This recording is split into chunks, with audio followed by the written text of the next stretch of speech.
but I have this one female friend, and she is attracted to bad boys. I mean, bad boys, people with records and things, and or they're just sort of mean, or on the mean side, and she thinks that's so sexy. But then she's shocked, I tell you, when she finds out that they're bad, like when they treat her badly. And like, I can't believe you did that. Well, yeah, I can believe it because he was bad when you met him. So what did you think he was going to treat you like? See, we think we're attracted to a certain type, and we don't give another type a chance. I mean, some people say, oh, I can only date another black person or another white person, or it can be anything. But that's very narrowing who you can choose from. When I was young and dating, I dated the entire rainbow. And I, as an artist, I see beauty in every color. I mean, I feel so blessed to be an artist because when I see someone's skin, I'm immediately thinking what tones I would put on the palette to recreate it and how the sun would hit it. And I see beauty in every skin tone, every one. And I don't see how anybody can't see that. But some people, they go, oh, well, I'll only date this type of person. Or I'll only... Now, I do think women and men should, well, women specifically, should require that at least he have a job, a J-O-B. But other than that, if he's nice and responsible and sweet and funny, you'll be surprised what you're missing out on. There are some great guys out there, guys that go to church, guys that love Jesus. And they're lonely just like the women are. But guess what? Everybody's got this type in their head of what they want and what they won't do and what they won't have and what they won't put up with or whatever. And I'm just here to tell you, widen your horizons. Close your legs. Widen horizons. Maybe this 6 feet thing is going to work out great for everybody because you're going to think twice before you let somebody closer than 6 feet to you. Because I think people are moving way too fast in their relationships. And women are going, wow, I've dated him for 5 years. Why hasn't he proposed to me? Because in her head, she's still partially old-fashioned. She wants him to propose. Well, why should he marry you after 5 years when you're giving him everything he wants right now? He has no reason to marry you. And that same guy will break up with you, or you'll break up with him, and 6 months later, they'll marry someone else. Because you've given him 5 years of your youth and your beauty. I'm talking to women here. Because we have baby-making years to think about. And I really would like young women to have respect for themselves. Don't give everything away. Make them earn their place in your life. Men are willing to do that because they like the hunt. Women have taken away the hunt. I still like the hunt. You ever hear the term, I chased him until he caught me? Well, the guy shouldn't know you're chasing him. No, ladies. You are so wrong. You got to stop giving too much too soon. You got to save some stuff for after marriage. There's got to be a reason. If marriage is what you truly want, if a relationship and marriage and family is what you want, and I do believe more women want that than say that they want it. But if that is what you want, you got to act like it. And don't get into these long relationships where people are taking advantage of you and your body without the advantage of a marriage. My father said something to me when I was young and dating that I tried to implement to my daughters. I don't know how much they listen, but my dad, very wise man, he said, Kathy, do you want to get married one day and have children? I said, yeah, that's what I want. He said, well, don't date anybody longer than a year. A year? That didn't sound like very long to me. He goes, well, because men know what they want from you within the first 2 weeks.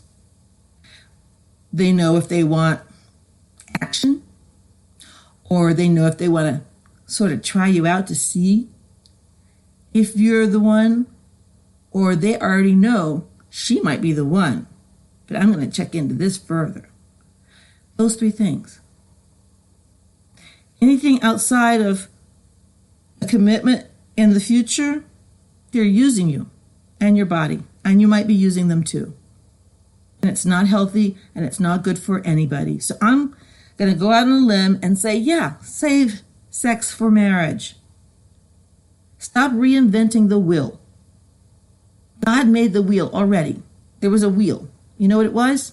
Husband, wife, children after the marriage.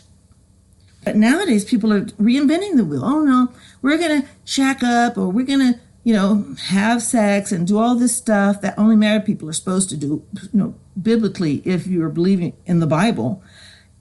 But you're going to reinvent the wheel. And then when something goes wrong, you go, well, I didn't mean to. Well, yeah, you did. If you followed the game plan like God already planned it, you wouldn't have all these troubles. Now, sure, there are going to be the few that will get a divorce. They're not going to be the ones that truly and sincerely pray together. But there are going to be those, because people are human and they are faulty. But I'm saying, if you're a woman and what you want in life is to have a husband and a family and build a life, then you got to act like it. And don't act like a hoochie mama, because nobody wants to marry a hoochie mama. I'm just being honest. Nobody's going to like the show, and men, you guys need to be respectful of women and their personal space. I know you're going to try. My mother warned me about you guys. She said, boys are going to always try. Men are going to try. You got to say no. Because they're all going to try. They're going to tell you everything you want to hear in order to get what they want out of you. She said, it is your job to say no. Draw the line somewhere.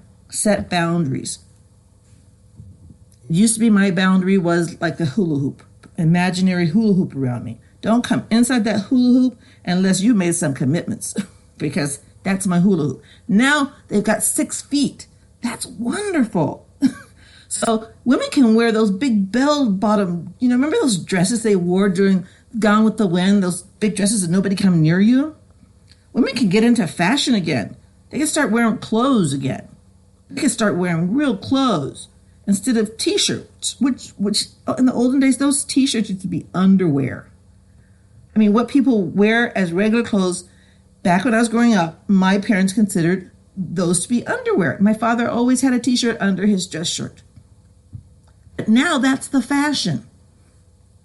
Maybe this coronavirus is going to teach us some modesty. Maybe it's going to teach us a few things. It probably is horrible, but with everything horrible, for those who love the Lord, something good can be found in it. So I'm going out on a limb. I know it's not going to be popular, but I just think that maybe this is our opportunity to follow God's plan. And men, start courting the women. Court them. Take them out on a date, a real date. And if you can't afford a lot of a date, women don't care. I didn't. I mean, I appreciated the fact that they made the effort, even if it wasn't something expensive. Because if they make the effort, that shows me that they will move mountains for me. Usually the first day will always be something really nice. But what's wrong with a picnic? How much is that going to cost you? A picnic. Just find a place with no ants. People will be happy. Make a couple of sandwiches. Have some soda.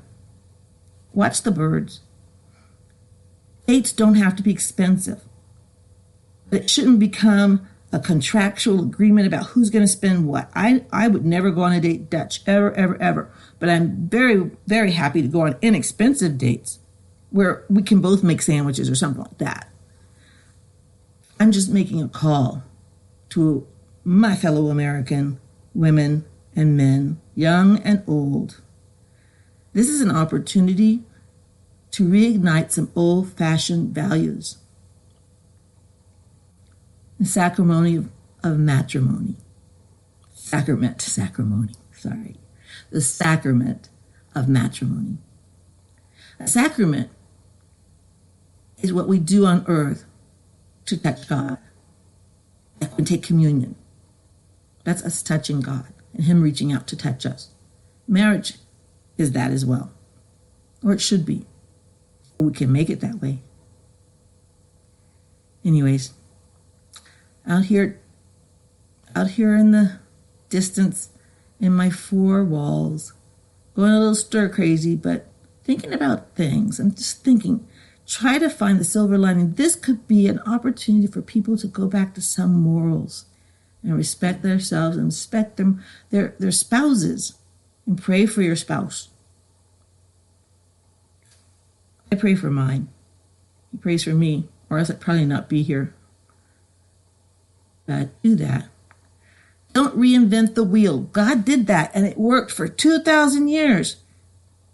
How come these people think they can reinvent the wheel and going to come out with a better outcome? No. That's not going to happen. Do it God's way. Stick to his plan. Pray. And know that this country is going to come out of this okay. And maybe even better. I'm not listening to too many conspiracy theories because, like I said, they can scare you. But you can think about how you can make things better. And you can do that right now. You can pray. In the name of the Father, and the Son, and the Holy Spirit. God bless you all. This is Kathy of kathysright.com. I appreciate you listening. I hope you subscribe. Hope I didn't scare you off, but if I did, that's okay too. God bless you. I love you. Bye.